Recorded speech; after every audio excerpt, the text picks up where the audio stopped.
یہ واقعہ بہت پرانے زمانے کا ہے، جب ایک شہر میں ایک بہت بڑا عالم دین رہا کرتا تھا۔ لوگ دور دور سے اس کے پاس علم حاصل کرنے آتے، اس کی باتوں کو غور سے سنتے اور اس پر عمل کرنے کی کوشش کرتے۔ اس عالم کی سب سے بڑی خوبی یہ تھی کہ وہ نہ صرف علم رکھتا تھا، بلکہ تقوی اور عاجزی میں بھی مشہور تھا۔ دن ہو یا رات، وہ اللہ کی عبادت میں مشغول رہتا۔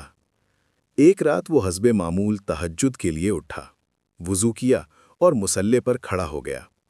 اچانک اسے محسوس ہوا جیسے کمرے میں کوئی اور بھی موجود ہے۔ اس نے آنکھ کھولی تو سامنے ایک عجیب سی شکل کھڑی تھی۔ وہ کوئی اور نہیں بلکہ شیطان تھا۔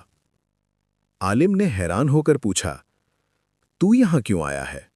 شیطان مسکرایا اور بولا، میں تمہیں گمراہ کرنے نہیں آیا، بلکہ تمہیں ایک بات بتانے آیا ہوں۔ عالم چونکا مگر خاموشی سے سننے لگا۔ شیطان بولا، تم بہت عبادت گزار ہو، مگر تمہاری عبادت میں ایک کمی ہے۔ عالم نے پوچھا، کیسی کمی؟ شیطان نے کہا، تم اللہ کی عبادت اس لیے کرتے ہو کہ تمہیں جنت ملے اور جہنم سے نجات ہو۔ اگر نہ جنت ہوتی اور نہ جہنم تو کیا تم پھر بھی عبادت کرتے؟ یہ سن کر عالم خاموش ہو گیا۔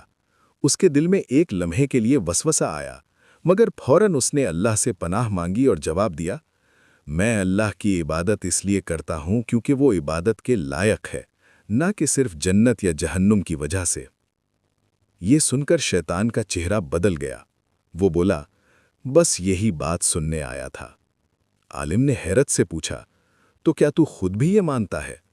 شیطان نے گہری سانس لی اور کہا، میں سب جانتا تھا، مگر غرور نے مجھے اندھا کر دیا۔ علم ہونے کے باوجود میں نے اللہ کے حکم کے آگے سر نہ جھکایا، اور یہی میری تباہی بن گئی۔ یہ کہہ کر شیطان غائب ہو گیا۔ اس رات عالم بہت دیر تک سوچتا رہا۔ اس نے سمجھ لیا کہ اصل کامیابی صرف علم میں نہیں بلکہ عاجزی اور اخلاص میں ہے۔ اگر علم کے ساتھ غرور آ جائے تو وہ انسان کو بھی شیطان بنا دیتا ہے۔ اگلے دن عالم نے اپنے شاگردوں کو جمع کیا اور کہا، بیٹا، علم حاصل کرو مگر اس پر غرور مت کرو۔ عبادت کرو مگر خود کو دوسروں سے بہتر مت سمجھو، کیونکہ شیطان بھی عالم تھا مگر تکبر نے اسے برباد کر دیا۔ سبق: صرف علم کافی نہیں، عاجزی ضروری ہے۔ عبادت اخلاص کے ساتھ ہونی چاہیے۔ غرور انسان کو اللہ سے دور کر دیتا ہے۔ شیطان کی سب سے بڑی کمزوری تکبر تھی۔